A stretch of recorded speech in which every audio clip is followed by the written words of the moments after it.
राहुल गांधींची कालची जी पत्रकार परिषद आहे ती शुद्ध बकवास आहे. म्हणजे मी ते काँग्रेसचे नेते आहेत किंवा भाजप निवडणूक आयोग या अँगलनी बोलत नाही आहे.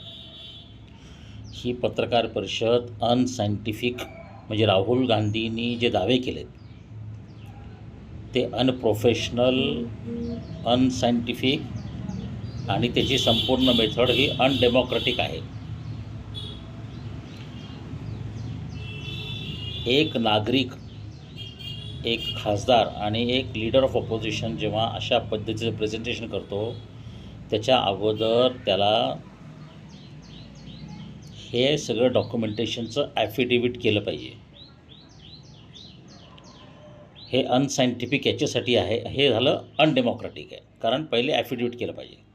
मी आत्तापर्यंत जे काही प्रेझेंटेशन्स केली आहेत, prime minister office, supreme court, IIT, CBI, ते सगळे ऑथेंटिकेटेड आहेत. राहुल गांधीचे सगळे प्रेस कॉन्फरन्समधील दावे ऑथेंटिकेटेड नाहीत. हे अनप्रोफेशनल ह्याच्यासाठी आहे की अशा प्रकारचे 50-100 प्रेझेंटेशन कोणीही तयार करू शकतं. ह्याला काहीही आधार नाही, ह्याला व्हॅलिडिटी नाही. तिसरा अनसायंटिफिक याच्यासाठी आहे की राहुल गांधींनी या संपूर्ण प्रक्रियेमध्ये कुठेही आपली मेथॉडॉलॉजी काय आहे, आपली टीम काय आहे ते जाहीर केलेलं नाही आहे. त्यामुळे या तिन्ही गोष्टी शुद्ध बकवास आहेत. मी महाराष्ट्रातल्या, देशातल्या राजकीय पक्षांना चॅलेंज करतो की त्यांनी मला 5 कोटी रुपये द्यावेत. मी तुम्हाला अतिशय उत्कृष्ट आंतरराष्ट्रीय दर्जाचे 12 प्रेझेंटेशन 1-1 तासाचे लाईव्ह देऊ शकतो, ऑथेंटिकेटेड. असं करण्याची कोणाची हिंमत नाही, कारण या विषयावर मी भरपूर काम केलेलं आहे. काँग्रेसच्या काळात पण काम केलं, भाजपच्या काळात पण काम केलं आणि त्याच्या अगोदर पण काम केलेलं आहे. त्याच्यामुळे अशा प्रकारचे प्रेझेंटेशन आजच्या काळात कुणी बनवू शकतं.